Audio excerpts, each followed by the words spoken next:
మేము ఒక రైతు మన ఆలూరు తాలూకు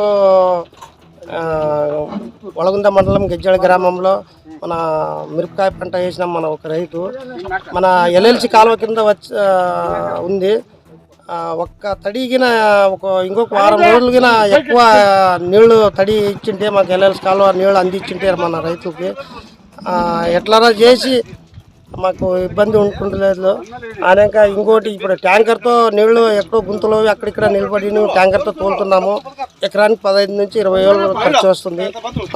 ఎంత తోలితే కూడా మాకు నీళ్లు అవటం లేదు.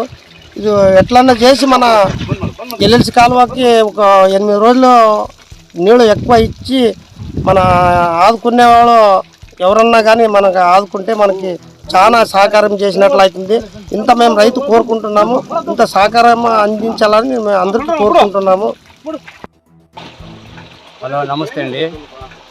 ఎల్ఎల్సి కాలువ మనకు కట్ చేయడం వల్ల పంటలు ఎండిపోయే పరిస్థితిలో ఉంది. నీళ్లు లేనందువలన మాకు చాలా కష్టకరంగా మారింది. ఇంకా కొన్ని రోజులు నీళ్లు ఉంటే పంట వచ్చే అవకాశం ఉంది కాబట్టి ఇప్పుడు ఎండిపోతుంది. ఎక్కడో నీళ్లు ఉన్న చోట గుంతలు తీసి పంపులు పెట్టి ట్యాంకు ద్వారా లోడ్ చేసుకువచ్చి పొలంలో వదులుకుంటున్నాము. కొందరు వదులుకుంటున్నారు, కొందరు ఎండబెట్టుకుంటున్నారు. చాలా ఇబ్బందికరంగా మారింది ఎల్ఎల్సి కాలువ. మనకి కర్నూలు డిస్టిక్ ఆలూరు తాలూకా వలగుంద మండలం గెజ్జాడైన గ్రామం మనది.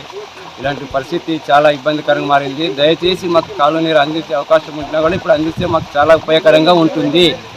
దయచేసి ఎవరన్నా కానీ మాకు సాయం చేయండి.